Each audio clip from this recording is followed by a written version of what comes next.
Chairman, delegates to the convention. May I present in nomination a fighter for freedom. Wyoming's vote will make a majority. I accept your nomination.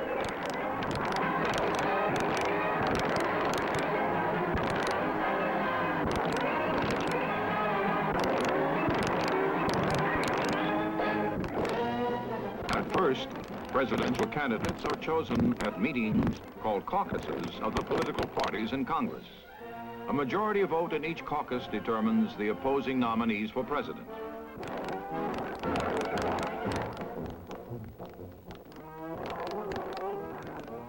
It is not until 1831 that national party conventions are held to elect presidential candidates. The nominees are President Andrew Jackson, winning a second term on the Democratic ticket, and Henry Clay, campaigning for the Whig Party. Every election year since then, America's presidential candidates have been chosen at national party conventions. And since 1856, the Republican and Democratic parties have dominated American politics.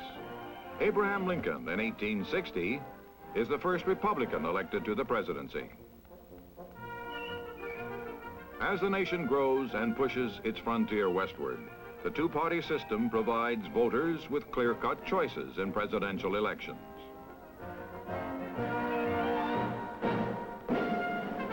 By 1924, radio is carrying the color and excitement of national conventions into American homes. In New York City, a record 103 ballots is needed to nominate John W. Davis for president on the Democratic ticket. With the opposition badly split after its divisive convention, President Coolidge easily wins the election, saying, "My fellow countrymen, the business of America is business."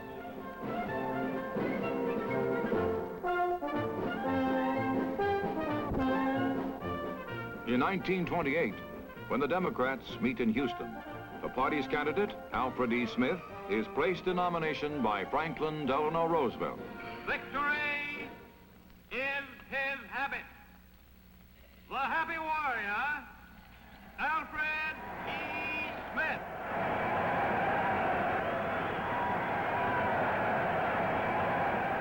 (1932) introduced newsreels with sound. 1948, television covers the conventions for the first time. Over the years, Republicans and Democrats have chosen delegates on a different basis, but the procedure for each convention is basically the same.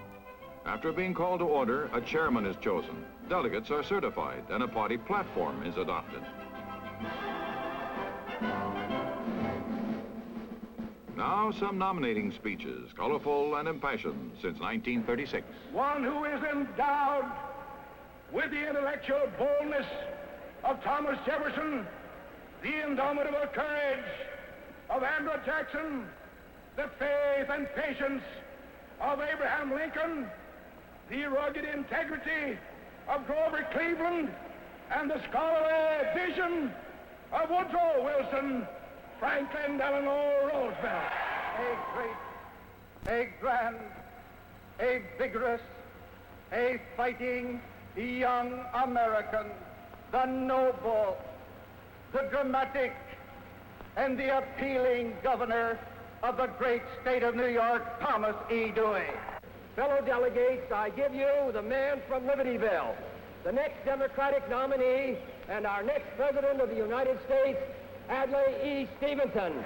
Mr. Integrity, Mr. Republican, Mr. American, I present my friend Bob Taft. Lyndon B. Johnson of Texas. Barry Goldwater of Arizona.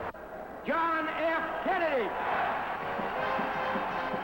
After each nomination, a demonstration for the candidate.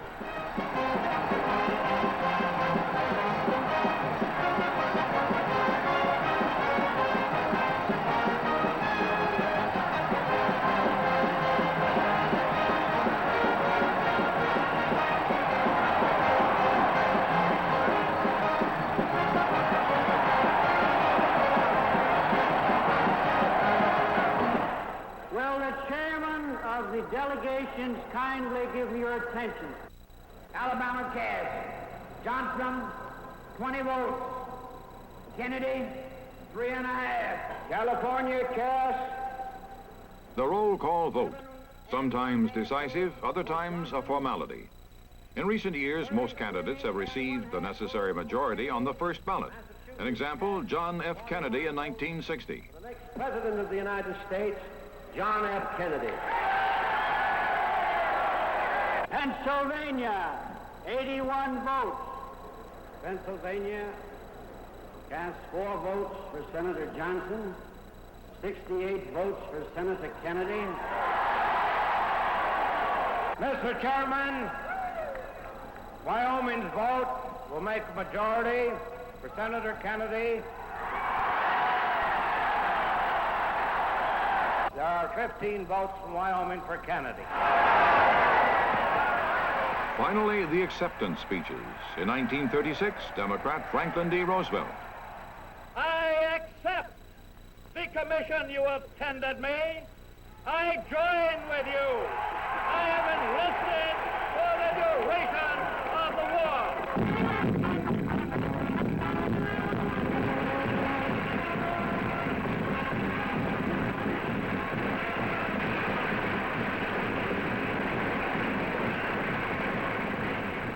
The Republican candidate, Alf Landon. I am dedicated to this proposition, that henceforth no American citizen shall ever again be put in the position where he has to sell his vote for bread.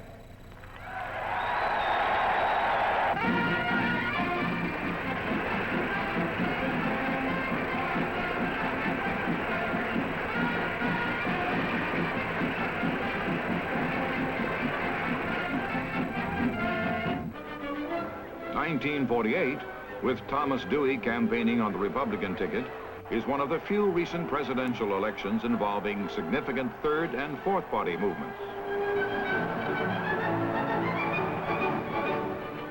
President Truman is the incumbent, but there is a bitter battle over including a strong civil rights plank in the party platform. And in protest, a number of delegates from several southern states walk out.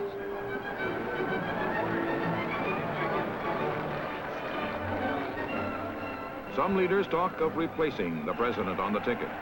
In the end, the Truman forces prevail, and he is chosen to lead the divided Democrats into battle. In the South, a states' rights party is organized with J. Strom Thurmond at left, chosen to run for the presidency.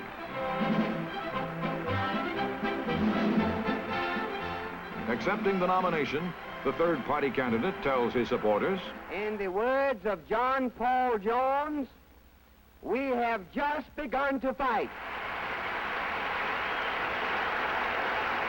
the Democratic Party is fragmented even further with formation of a progressive party. The ticket, Henry Wallace, and the singing senator from Idaho, Glenn Taylor. Come to me, and my dream of love is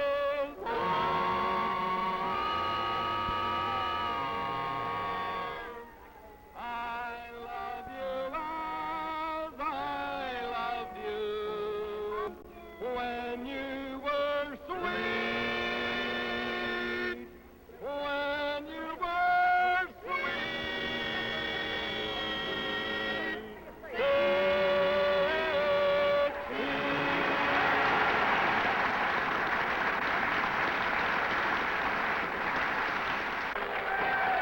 The four-way race results in one of the closest contests and greatest electoral upsets in American history. Despite the defection of conservative and liberal elements within the Democratic Party, President Truman defeats his heavily favored Republican opponent. Mimicking newsman H.B. Kaltenborn, Mr. Truman recalls election night. 12 o'clock, I happened to wake up for some reason, and the radio was turned on the National Broadcasting Company. And Mr. Kaltenborn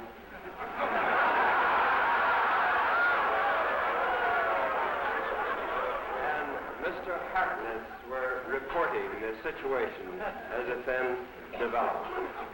And Mr. Kaltenborn was saying, well, the president is A million votes ahead in the popular vote. We have yet to hear.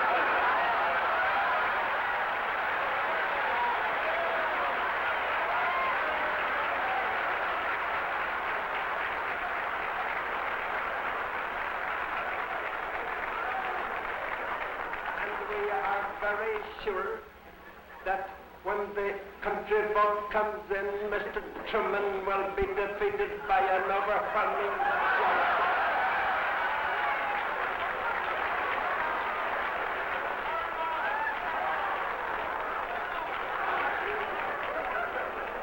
And then Mr. Harkness came on and he analyzed the situation as Mr. Kelton-Barn had reported it. And to the sorrow of myself and those who were listening with me, it looked very much as if the election would be thrown into the House of Representatives because it was not possible for me to get a majority of the electoral votes of the nation. And I went back to bed and went to sleep.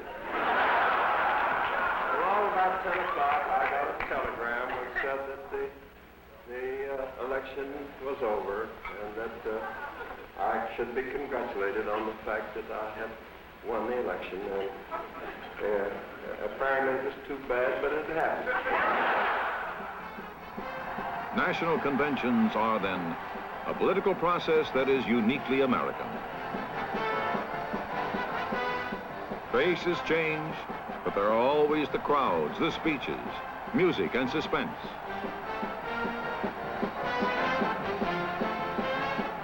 In the end, party platforms are written and national tickets are chosen. It happens every 4 years and is happening again in 1976 as Republicans meet in Kansas City and Democrats in New York City. After the candidates are chosen and the campaign is ended, the people speak and through the ballot box determine which candidate will assume the burden and power of the American presidency.